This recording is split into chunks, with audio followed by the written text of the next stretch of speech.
I want to thank you for joining us in our study in the book of Philippians, a study of unconditional joy. Wow.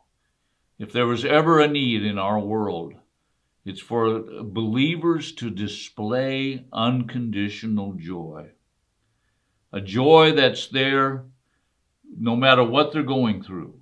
That this joy, or many times I like to define this Greek word chara as a deep inward contentment, a joy. It's a knowledge that everything is right. And we can do that in the middle of trials. We can do that in the middle of temptation. We can do that in the middle of persecution. You and I have the ability to display, to prove to the world what Jesus has done in our lives, and the best way to do that is to exhibit this deep down joy. Today we're in the book of Philippians, the 2nd chapter, verse number 16. And this is what it says: holding fast to the word of life, so that in the day of Christ I will have reason to glory, because I did not run in vain, nor toil in vain. Again, Philippians, the 2nd chapter, verse number 16. Now the word here, to hold fast, it's just one Greek word. And this Greek word means it starts with the prefix epi, which anytime that you see a Greek word with epi, it means to go beyond. It means to step further than what's natural.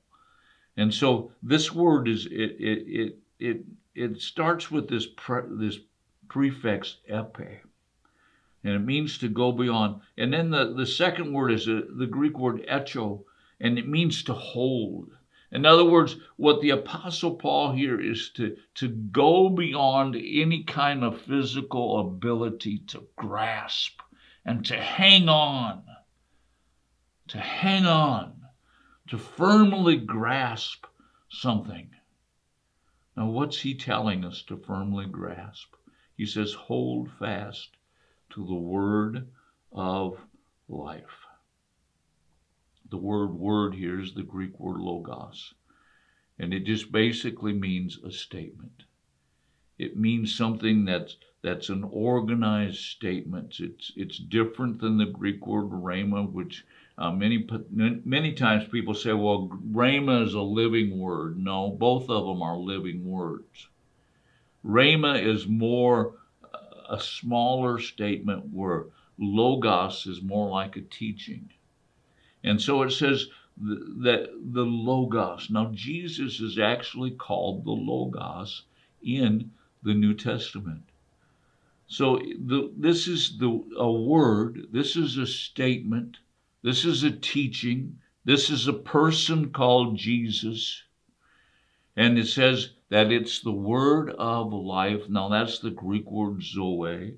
It means the life that God can produce in a person's life or being.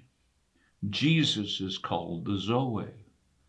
In John, the 14th chapter, verse number 6, Jesus said to him, I am the way, the truth, and the life.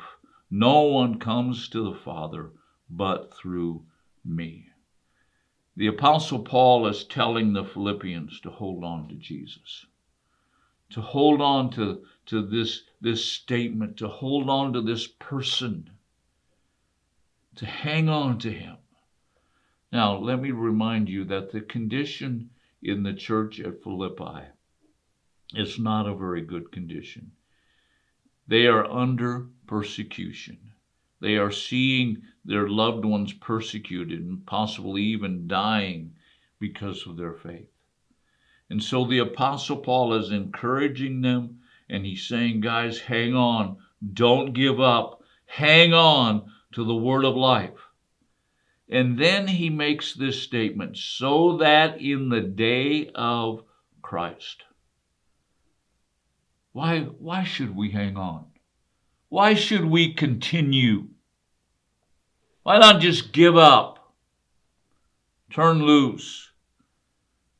Why not hide our testimony? Well, this is the reason the Apostle Paul gives. So that in the day of Christ. Now, what is he talking about, the day of Christ? Now, if you're a student of the Scriptures, you understand that the day of Christ means the judgment day. How many of you realize that as believers, we are going to face the Bema Seat judgment? We're not going to face the white throne judgment. The white throne judgment is just simply this: are you a believer or are you not a believer? Believers go on to your reward. Unbelievers go on to your reward, which is in eternity in hell. When I talk about the judgment of Christ, I'm talking about the judgment seat of Christ, which is also called the Bema Seat. And it was a place much like an umpire in a baseball game, that he is looking and making sure that everything is going according to the rules. You see, we as believers need to be living our lives according to the rules. Now, let's go on in this verse. And it says that so that in the day of Christ I will have reason to glory. Now, what would Paul's reason to glory be? Notice what he says: because I did not run in vain. You see, the Apostle Paul understands that he needs to continue on. Even though he's in prison in Rome, he needs to continue on. You know, a remarkable thing happened with the Apostle Paul. We're going to probably talk about this later this week. I don't know if we will or not, but the Apostle Paul gets released from prison. And you know what?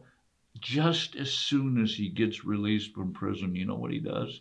He begins to travel. He begins to minister. He goes to the Isle of Crete.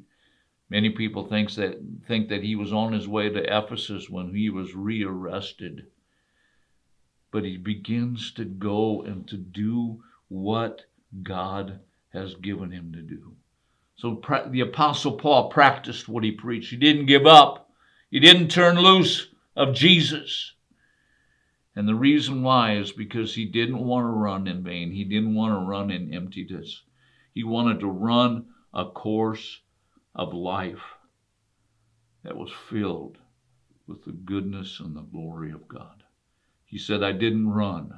And then he said, I didn't toil. This word toil means to release energy. It means actually to release energy to the place that it begins to hurt. In other words, to work hard. The Apostle Paul didn't quit. Maybe I'm talking to somebody today and you're on the verge of just giving up. Listen to me. Don't quit. Thank you for watching today. Join us again tomorrow as we continue our study in the book of Philippians.